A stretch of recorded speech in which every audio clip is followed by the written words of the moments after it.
We all want to make a positive impact on the world, but what do we have to experience to get there? This is Stripped Bare FM, where our shared stories of strategy, raw talk, and real people uplift and inspire you. Now, welcome the host of Stripped Bare FM, Catherine Contos. Hello, everyone. When living in purpose becomes a habit, fear cannot limit your dreams no matter what age. Today on Stripped Bare FM, I have the pleasure of talking to Morry David, an entrepreneur of multiple successful companies over the past, including a recording studio that recorded Stevie Wonder.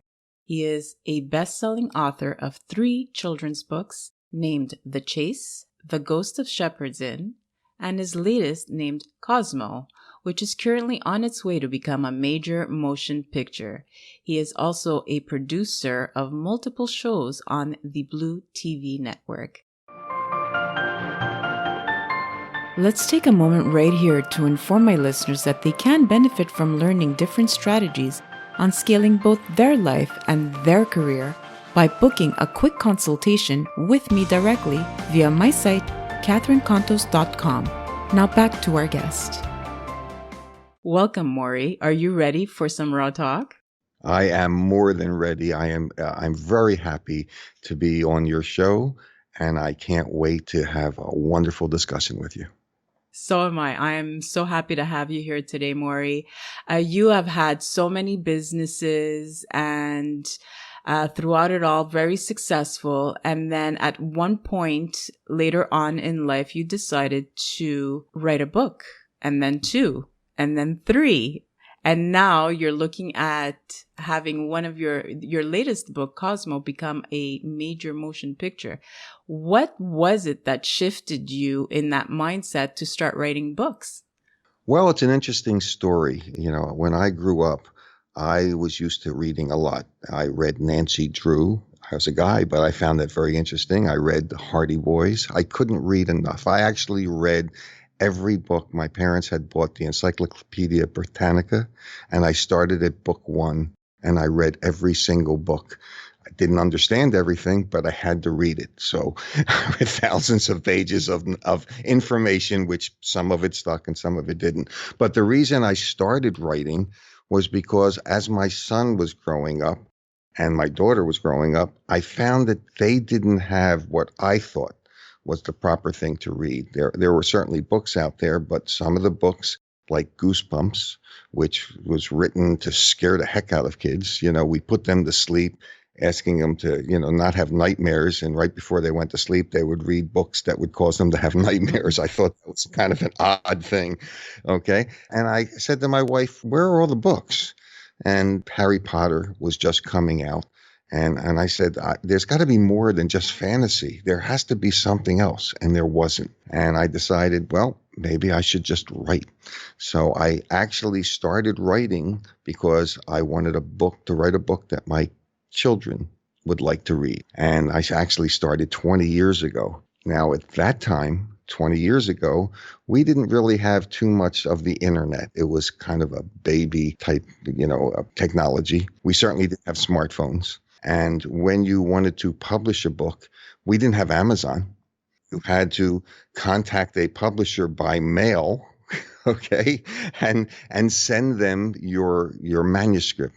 Well, most publishers at that time, they were very skeptical of new writers, and it would cost a fortune for them to put out a book. And every new writer thought that they were wonderful writers, so they would be throwing things at publishers, and publishers had a slush pile. They received these manuscripts. They didn't even open them. They would just return them.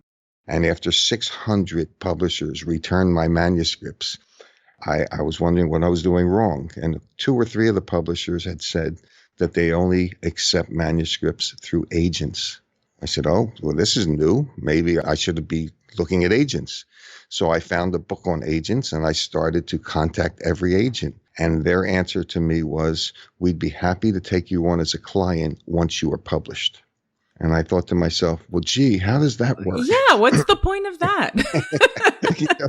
It's like, this seems to be like a closed loop, It's like, I guess you have to know somebody to get published. And you can't get an agent until you are published. So I just kind of said, okay, my children are reading my books. I'm happy.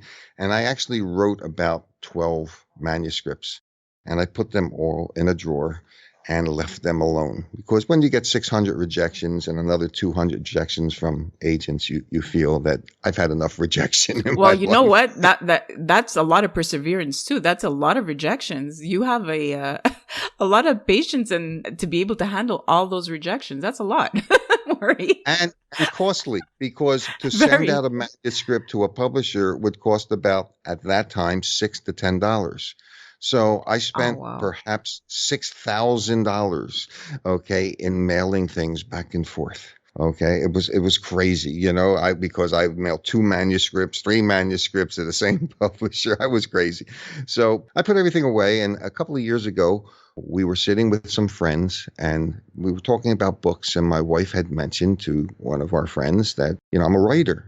And he looked at me and he goes, I've known you for 12 years. This is the first I'm hearing of this. When did you start writing? And I told him 20 years ago. And he looked at me, he goes, well, can I read something? The next time I saw him, I had given him one of my manuscripts. He read it and he went, well, why isn't this published? And I told him the story and he goes, Morry, that was 20 years ago. Give it another shot. I went on the internet.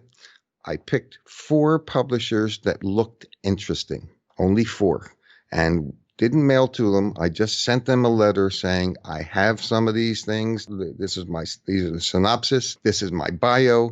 And within 2 weeks, 2 of them asked to see full manuscripts. I was shocked.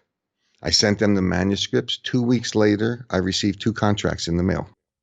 Look at that. And now one of them was a very large New York company. They had offices in New York and in London. And the other one had offices in Pensacola, Florida. And I called the Pensacola people, and they were wonderful people. It was like talking to family. And I actually went to visit them. Again, my wife was with me and was wondering, what is her husband doing at this time? Because I'm always doing these crazy things. So I go to Pensacola, Florida, and develop a relationship and a friendship.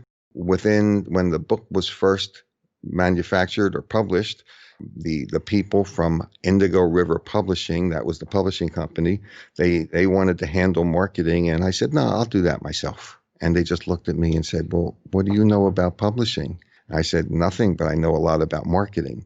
And the first book became a bestseller within 3 hours of its release. Immediately, I gave them my second book. When that came out, that became a bestseller. Immediately, on the same second it was released on Amazon, it hit the bestseller list. And I had given them a third manuscript, which I originally wrote for Netflix. And they told me that, gee, this is not for Netflix. This is like a Steven Spielberg film. And I said, do you know Steven Spielberg? And they said, well, we know a lot of people. And actually, now it's on its way. Of course, the COVID virus has prevented certain things from happening. Hollywood is shut down right now.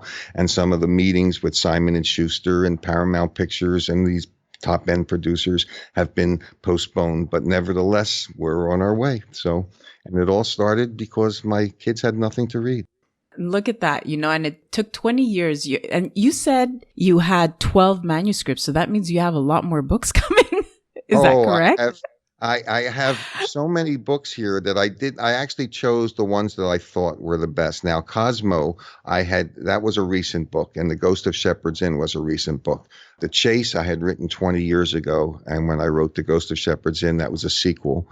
And I was watching Stranger Things. I don't know if you had seen that on Netflix, but it's an interesting series uses teenage kids and whatever. And I said to myself, I can do that.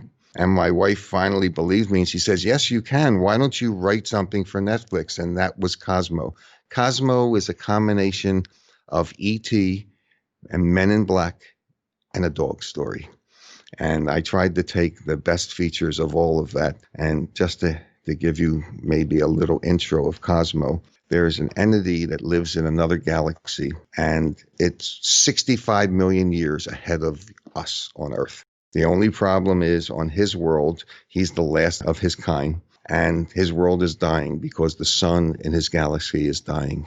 So he figures out a way of getting to out of his galaxy. He causes his sun to become a black hole. He creates a little rock type craft, and he turns himself into pure energy, and he goes into his craft and he goes shooting through a black hole, and he comes out of the black hole in our galaxy. And unfortunately, while he was in the black hole, all types of matter accumulated on his craft, and now he's an enormous asteroid. And he slams into Earth 65 million years ago as an enormous asteroid. He was the reason why the dinosaurs died off. Oh. Okay. And he lies on the bottom of the ocean for 65 million years. And of course, the Earth changes a lot in 65 million years. Come to the present, there's a brother and sister who are looking for rocks on a beach for their science project. And they see a small island that they never noticed before. And they manage to get to the island, and they're inside a cave out of the island. They see this glowing rock, and they bring it home. They don't know what it is, but they do know that things that glow could be dangerous. So they put it on their little desk in their bedroom, and they go in search of a Geiger counter. They've learned about that in school. Lo and behold, their brand new golden retriever puppy was lying outside their bedroom door when they left. He smells something in their room. He comes in and he eats the rock. The entity that was in the rock is now inside a golden retriever puppy.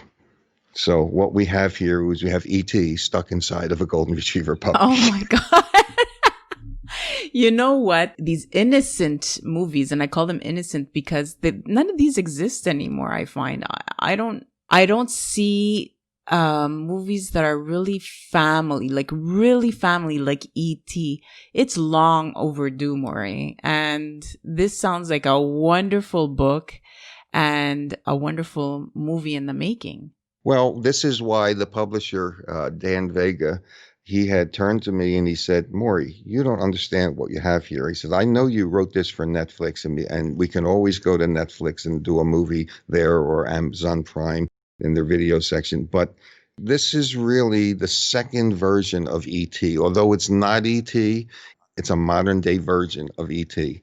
And he said, the people that are going to read this book, the producers, it's just going to remind them so much of what they did. I'm not mentioning his name, the producer. Mm-hmm. We shouldn't mention his name. But right. What this person did with E.T. in 1980, he's going to look at this book and say, I'm going to do it again.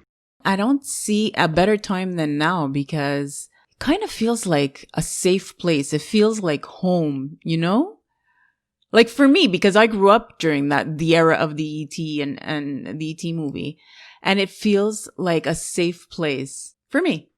Well, what's happening is people today, because of the COVID-19 virus, they're spending a lot more time at home with their children, which is wonderful, to an extent. It depends upon their children, I guess. Right. Sometimes parents need a break, but they're spending a lot of time, and some of that time is watching things on TV. Unfortunately, movies like E.T. don't exist today, and kids they're exposed to violence in their video games, on their computer. It almost becomes a second nature. They're becoming immune to this. It's like they think violence is okay because they can kill somebody on a video game. And we don't realize how this affects their brain as they're growing up.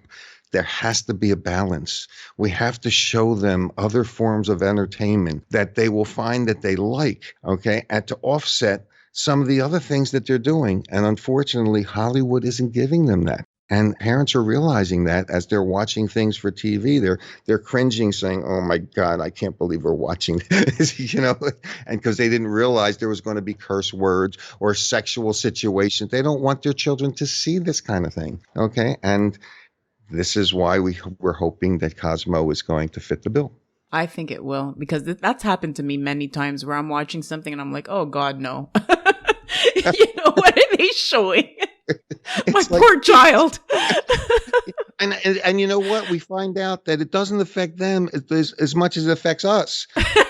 You They think? are so used to this already. We don't even Yeah. realize that they're immune to this. They see so much of this that it doesn't mean anything. But we as parents, we cringe. We go, no, no, we don't want them to see this. And if you talk to a child about it, it goes, oh, I see that every day. And you're like, you do? And it's a shame.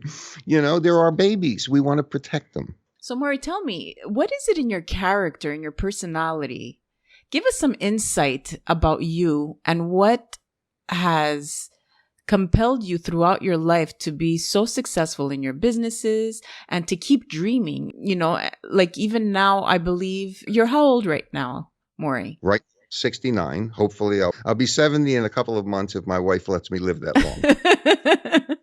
So you're going to be 70 soon and you're about to launch TV shows. You're about to launch, movies and all these great, amazing things. What is it in your character that keeps you so inspired to live your dreams at its fullest every day? Well, it's interesting. From the time I was 13 years old, or actually even the time I was 9, I've been taking things apart, putting the things back together again, trying to make them better. Sometimes I'd have an extra couple of screws left over, and to my mind, it was like, well, we didn't need those screws anyway. But I'd constantly be taking things apart and looking at things and saying, how could I make things better? I was taught piano. And while I was taught piano, I had many teachers. And I realized that I didn't like to play the piano because I didn't like these teachers. And I said, boy, if I could teach piano, I'm going to make children love the piano. So I started teaching piano. And my purpose was not to teach them to be a concert pianist, but to teach them to love the piano. That was more important to me than how they held their fingers. And their parents used to say, we've had many teachers, but when he found you, all of a sudden he's playing on his own. He's practicing on his own. And I said, that's because he now loves the piano. And I used that type of motivation. I opened up a music school where I had guitar teachers and I taught them the same thing. Here, teach them to love the instrument. Nobody's going to be a concert pianist or concert guitarist. It doesn't matter. If they want to be, then we'll explain to their parents they have to get a different type of teacher. But if you want to learn to love the instrument, then we'll show them how they will grow up learning and loving. And that I was never scared of doing anything. I felt that what's the worst that could happen? If I make a mistake, I would learn from my mistake and move on. And who taught you that? Like, because see, we're not taught fear when we're born. That's correct. Sorry, we're not born with fear. We are taught fear afterwards. Who taught you not to fear? Well, my father, very hardworking man, was not home a lot. He was always working. If something broke in the house, we would have to wait for my father to come home. My father would have difficulties finding which switch turns on the right light in the house. He was one of the types of people, it's like, just figure it out. He couldn't fix a TV or change a light bulb, and that was okay. That was just him. Well, that left me to do everything. So when something broke, I had to either wait for my mother to call somebody to fix it, or I had to fix it myself. So 9 years old, I started fixing TVs and then a pinball machine. And then I realized, okay, this is working. All the fears that people had that said, you can't do this at 9, I would say, but I just did it. I began to realize that when people say you can't do something, it's not true. What they really are saying is they can't imagine themselves doing it. And they're warning you not to do it because they can't do it. It's all based on their limitations. Based on their limitations. And so I learned very quickly not to listen to anybody. I should have listened a little bit better, I think, to certain teachers in school. But nevertheless, I learned very quickly how to look at something, analyze it, take it apart, and rebuild it.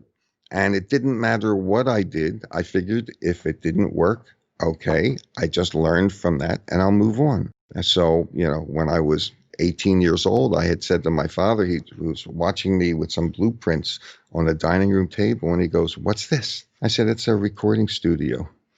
He says, what do you know about a recording studio? And I said, well, here's the designs. And he goes, well, I don't understand. Well, 2 years later, he walked in to my recording studio that was about a $2 million recording studio. And he said, how did you do this? And where did you get the money? And I said, that's not a problem, and he said, but how did you learn this? I said, how does anybody learn? You study.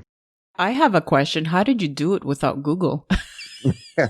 Well, that was as I said, remember I said I read the encyclopedia from book one to the end. There you go. Whenever I wanted to learn something, I would be at a library learning all that I could. And my parents used to say, what is he doing now? And of course, my wife is now taken over, and she's been saying, since we've been married, what are you doing now? Because I have no fear. I look at everything as a challenge. I don't look at it as a problem. It's a challenge. Okay. And because of that, I've been able to run multiple businesses. I opened up a vitamin company with a doctor, a chemical company. There's all kinds of things that I've done. And everybody along the way said, well, how did you do that? Because I tried. I used to tell my children, you can do anything in life that you want, but you have to try. If you don't try, you'll never know if you can do these things. So I'll never get mad at you for making a mistake, and I'll never get mad at you and tell you you're a failure. The only time you're a failure is when you make a mistake and you don't learn from it. That's a shame because you wasted time. You can make a mistake, but if you learn from it, then it's a good thing. Yeah, it sounds strange, but that's my life. So I'm not afraid of anything. I give the same advice to my daughter. I tell her, just try. Just try. The worst thing that could happen is no, or you failed at it, but you're going to learn from it. So there's no failure. And from what I see in your character, you're an explorer. That's what you are. I mentor many young entrepreneurs, and they ask me, well, what is the secret? And here's the basic secret, the way I see life, is naturally we all have responsibilities. We all have things that we want out of life. And when you're 24, 25 years old, you may have graduated college and you're still trying to settle in to know what you want to do. Okay. But here's where the problem is. Many people have dreams. And when they get older, they look back and they say, I should have done that. Why didn't I could have been the best musician in the world. I could have done that. And I tell young entrepreneurs, you don't want to become that person. What you want to do is you want to stabilize your life. Yes, you need money. You may need a car. You have to have car insurance. You have to pay for your apartment. Maybe you want to get married. You want to have a home. All these things are important. And you should put a percentage of your life making sure everything is stable. All right. That should maybe take up 40%, 50, even 60% of your life, of your time would be stabilizing your life. Now, the other 40% should be going after your dreams, because if you don't go after your dreams, you'll never reach an age of 70, 80, whatever age, and say, I could have done this. Well, yes, you could have if you allocated 40% of your life when you were younger. And being young doesn't mean you have to do it at 24. You can do it at 50. I mean, I started writing books, at 50 years old. So, but you have to dedicate part of your life to reaching out for a dream. And I have to tell you, I read your book. A lot of people may not know about your book, but it was such a wonderful book. The name of your book was Soul Shaker, A Whirlwind Awakening. And I don't want to basically talk too much about the content of your book, other than the fact that there are times in our lives where we are beat down. Some people stay on the ground and they say, well, that's my life. Those are the cards dealt. Some people go into severe depression. Some people never come out of depression. Okay. There are many types of people in the world. This book shows me the type of person that you are. Okay. You are resilient. You had a lot of things happen to you. This book, if I can talk about it a little bit, you had a medical condition where a lot of women get these conditions, get mention that they have cancer or breast cancer. And it shatters you to the bone, which I understand why the name of your book is Soul Shaker. It shook your soul. It really did. Okay. And you basically went through the motions of why me, everything that a woman would go through or a man would go through. And no matter what happened in your life, and it wasn't just the cancer, it was other things that you had to deal with in your life, you turned around and said, I'm not going to let this beat me. I'm going to control my life. I own my life, not cancer, not the conditions that are forcing me to make decisions I don't want to make. I'm going to do what I think is right, and I'm going to be better, and I'm not going to let this bother me.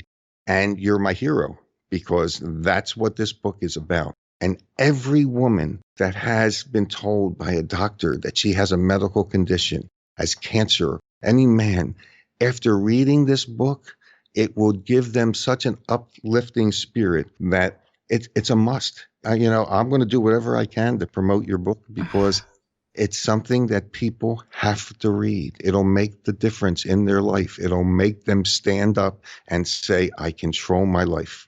And I just have to say, not only is it a wonderful story of how you've turned your life around, but you're a wonderful writer, perhaps even better than me. I don't know. But Morry, I'm speechless. My heart is like swelling up right now from like such joy. I've never heard anybody just describe my book back to me the way you did. And man, that felt good. And you had a statement in your book, which I have lived my life by. And when I read this little statement, you had quotes all over your book, which are wonderful. But this one just hit home because it's exactly how I live my life. Here, I'm going to read it exactly the way you wrote it. We don't stop dreaming and exploring because we get old.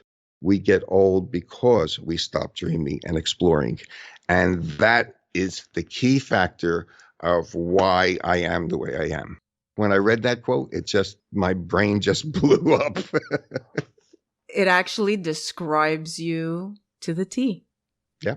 It really does. It describes your life and it describes who you are, who Morry is. Incredible, Morry. I don't know what to say other than, wow, you are a man of dreams, a man of hope, a man of you're not afraid. You explore, you just go for it. And over again throughout your life, like you said, you've had different businesses and nothing scares you. And I love that about you. I love that because the only reason people don't do things is because of their own mind, their own fears. And you're just proof that anybody at any age, whether they're 16 or 80 or whatever it is, they can do whatever they want to do, whatever their dream is. And my hat's off to you. My hat's off to you. And I can't wait to see what more you're going to do because it's exciting for me. Well, my father used to say to me, he says, when people die, they're always the eulogy. There's always a eulogy as far as what kind of wonderful person they were. If you really want a beautiful eulogy, you have to live your life that way. Okay? We're not buried and remembered by how much money we have. We're remembered by what we did with our lives, how we affected other people. Sometimes, when we're younger, we don't think that way. We're so materialistic. We got to have this. We have to have that. Everything in our mind is built upon what we can accumulate. When you get older, you realize that doesn't mean a whole hell of a lot. What means a lot is how you affected somebody, how you affect their life. Even in my books, there are hidden meanings in my books to show children how to look at the world differently. The book, The Chase, was based upon a young boy who was woken up in the middle of the night by his father. It's 2:00 in the morning, and the father says, "You're going to have to leave." And the boy is like, what are you talking about, Dad?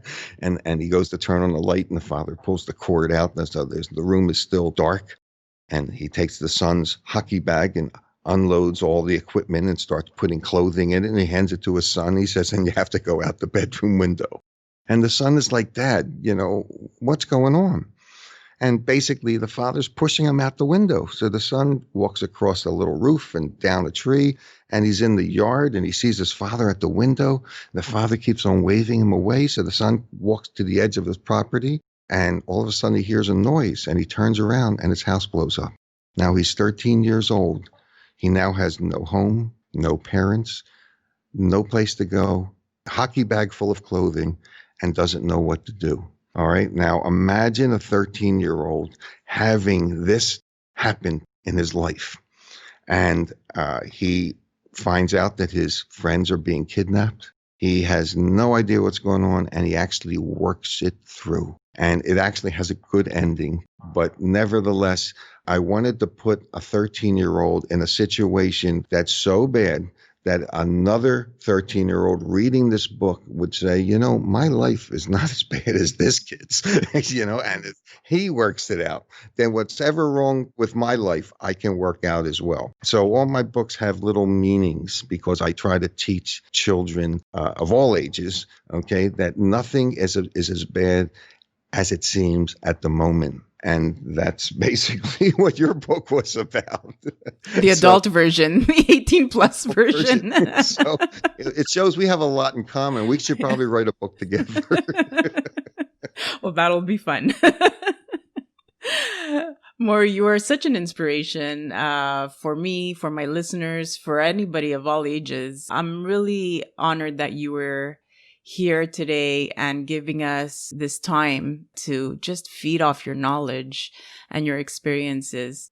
I know my listeners will love to know even more about you and your strategies on how you made it through adversity to success. So let's take a quick peek and fast track through some questions. Are you ready? I'm ready, I hope. Okay, so quick answers. What is the one thing you are most excited about today? Actually, I've been looking forward to talking to you. Oh, You said a quick answer, and I've been waiting from 9:00 this morning, making sure all my podcast equipment was set up properly for you, and just waiting to connect with you. So that's my fast answer. I don't know whether it's the one you're looking for, but that's the answer. No, it was unexpected, that's for sure. Love it. Oh my goodness. Okay, next question. Share with us your one personal habit that makes you successful and keeps you inspired. One habit. One habit. Well, I like to look at things and determine whether or not they have to be fixed. My wife is constantly, looking at me saying, "Why are you taking this apart?" And I said, "Because I can make it better. At least I think I can make it better." So it's a habit. I can walk into a store and look at their alarm equipment and say, "Boy, they did that wrong."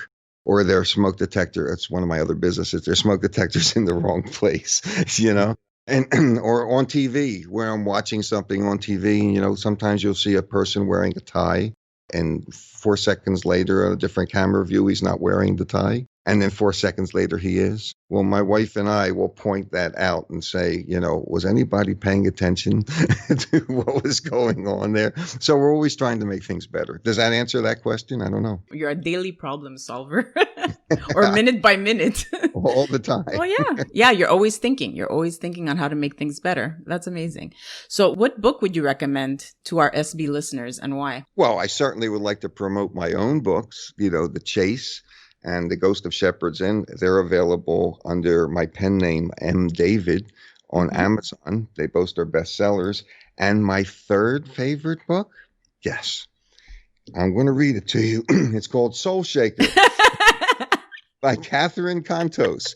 I have to say, this is a wonderful book, and it's one of my favorites. And I read 2 books a week. Okay. And this is not the normal book that I would normally read, but I had to read it.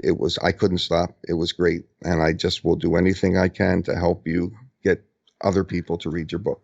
Thank you, Morry. Morry, I think I'm going to hire you to be my agent. Because I'm kind of loving this too much. Well, we'll have to do another podcast. There you go. I'll have to tell people what happened to Cosmo. So now for our soul shaker question. If you woke up Uh-oh. tomorrow and you were stripped bare of everything in your business and only had shelter, food, and your family, what would be the first things you would do in the next 30 days with only $500 in the bank? Well, believe it or not, I don't need money for anything. Okay. I never looked at money as something that I really needed. Yes, it's good for different things, but getting shelter for my family doesn't necessarily mean that I need money. The first thing that I would do is actually go out and help people and hope that they would help me. Because I find in my life, when you establish relationships with people, and you do good for people, it comes back to you tenfold. So no matter what would have happened to me during that time, I would actually spend some time helping somebody that was in a worse situation and trust that karma is not a bitch.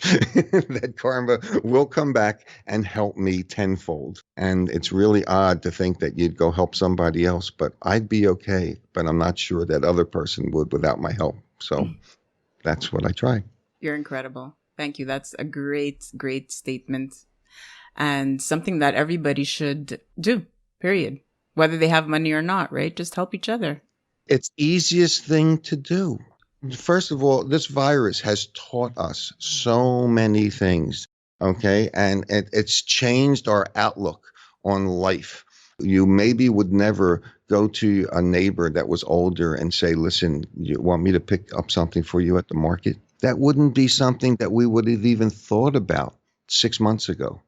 But now it seems to be commonplace. Yeah. We want to help people. There are people who are suffering and we just want to help them because we can.